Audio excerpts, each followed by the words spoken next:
Oh, good afternoon, everybody. Murphy here, Choochin on a Monday afternoon, and what a glorious, really beautiful day out here. Choochin by the tracks, and going to be coming up to Camp Holiday Inn up here on the right, complete with full bed bugs and everything, and a whole flotilla of campers these days.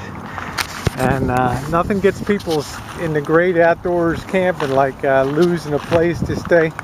And you know, I was checking in on a channel I hadn't seen for about a month or so, and you know, somebody that started the transition and did everything basically the wrong way. And I just checked in on the latest video, and the girl, I don't know if it's a girl or you know, who even knows. I mean, the whole story's so screwed up and concocted, you don't really even know if they're on hormones or not, or you know, out of their mind and all that. But went off and left a family, 4 or 5 kids and a wife behind, and just took off and transitioned, and you know, gave up after a couple months and said, I tried to work it out with my wife, but I can't do it, so I'm out of here. I'm on my way, and let the chips fall where they may. And of course, all that's really glorious when you're packing up your U-Haul and you're getting out of town and you're shirking all your responsibilities behind, and you're feeling like you got life by the short hairs now. You don't have to worry about whether the kids brush their teeth or whether they make dental appointments or go and see your kids play sporting events. You're just clear of all that. Birthdays come, you don't have to worry about buying a present or you know, all that. You're clear of that. You're 1,200, 1,400 miles away, living the high life. Well, you know what actually happens, guys, is, you know, mentally, when you've been married, and I don't know how many people are married or have been married, and I was married for a long time and tried to make it work, but I really stuck around to make sure that my kids were raised, precisely because I never wanted my kids to be able to come to me and say, you know, Dad, Mom, Dad, whatever we should call you, is, you know, you turned your back on us, you took off, you lived your high life, you know, you didn't give a shit about us. But I chose to stay around and tried like hell to see the kids, support the kids, made every payment, kept working my ass off the whole time, paid tuition bills. You know, I missed 2 years of my daughter's college, right? 2 years of her college experience because she would not have anything to do with me. But there was that day last year or so when she came to me and said, you know what, I've thought about stuff a long time, and you always did the right thing by me. I can't agree at all with what you're doing, but I'll tell you what, I can respect it, you know, and I'm going to try to understand it. And when I think back on all the stuff that you did for me growing up, you never bailed on the family and always upheld your responsibilities to a T. I love you for that. And of course, our relationship has been great ever since. I'm not saying we don't have miles to go. I feel like we're about 80% of the way there with both of my girls. But I imagine a different scenario now of taking off and going 1,200, 1,400 miles away. And now you're reaching the point where you're down to your last $200 in your pocket.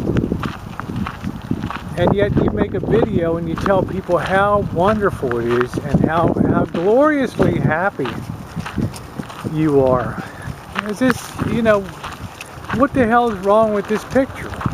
Well, I can tell you what, you've only been gone about 3 weeks or a month, and you know, you haven't even begun to realize the road that's ahead when you take off. And I knew a couple girls that took off and their families don't have anything to do with them, and Father's Days are bleak, and it's a sad thing. And I've reached out a couple times and tried to be cheerful about it, but the reality is you miss so much when you take off, and what you often give up is a chance to reconnect. So here's this just started transitioning, I don't even know, doing self-prescribed hormones, never had gender counseling or anything, and just totally lost to the point where, you know, losing touch with reality.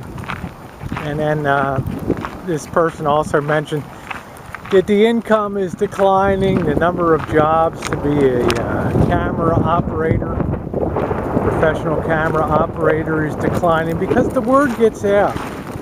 You know, when you don't handle your transition the right way, and you just decide, well, I just feel like going in and telling them today's the day, I'm just going to put the cards on the table, and you don't have any letters to put down on the table or anything to back up what you're doing, well, you know, they might not actually tell you because they're professionals in a professional business. But honey, you know they're going to be forcing you out the door ASAP, and the jobs are going to be less and less and less because you did not come in and fire a piece of paper on the desk that says, in my professional opinion, XYZ has gender dysphoria and should live as a female, and I would appreciate if you could do everything in your power to support her transition.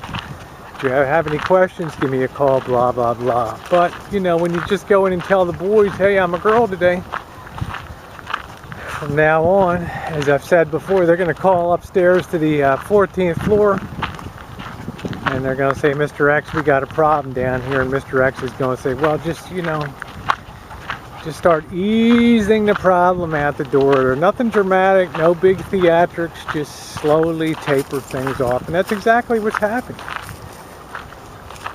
You know, with summer starting to wind down and fall coming and winter, and a couple $100 in your pocket, and you left 5 kids behind and a wife, and you just barely were able to scrape together money to send them for a mortgage, I'll tell you, it doesn't take a Jimmy the Greek to see what the hell the odds say is coming down in the future. This is why I tell everybody that you get so few people to transition early on that listen to the girls that have been there and done that. With all the experience, they all just tend to gather this little crew of acolytes around them that you know, push them on and encourage them and give them support, when sometimes the thing that they need most is somebody to slam on the brakes and say, no, you're making the biggest mistake you ever made in your life. You got to transition the right way, and oftentimes it's the hardest thing in the world to do,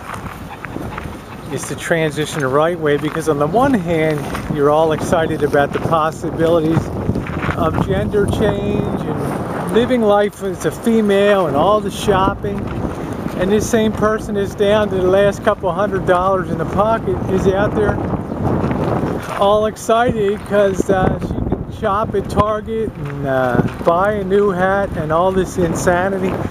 And the whole picture is just, it's just one mishmash of crack up and a tragedy underway.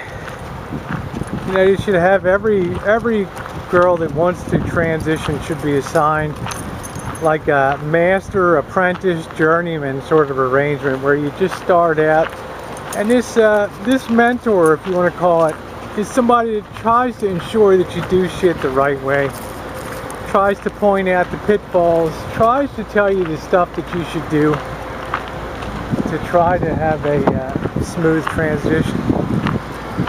But you go it alone, and you put all your focus and all your energy into clothing and shopping and makeup and you know, the greatest shoes and heels, with so little attention on family stuff and all that. Because, you know, come Christmas time and the holidays, and you're sitting there and the cold winds are blowing, and you're taking your meals at the Salvation Army. Not that there's anything wrong with the Salvation Army, but all this shit did not have to be. You know, you could have transitioned slowly, got your family used to the idea, and maybe have earned their love instead of their dislike.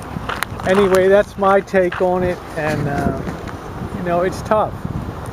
It really is difficult to see it happen, but I know there's so few girls that are willing to listen the girls have experienced, and they're all excited about doing it themselves and doing it their own way, that they don't think that there's anything they can learn from girls that have been kicking around 5, 10, 20 years in the transition game.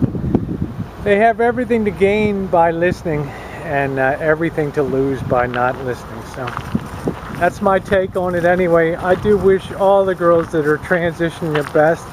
I do say prayers now and then for all of them, that they find health and transition and happiness and joy and reconciliation with families. You know, you might poo-poo a family to friends on Facebook and say, you know, well, my family sucks because they kicked me out and stuff. But at the end of the day, if those people in their heart of hearts were to tell you, they would tell you, yeah, I wish I still had a good relationship with my family because I miss them. I grew up with them. I broke bread with them. I played with them. And now they have nothing to do with me. Do stuff the right way. Thanks for listening.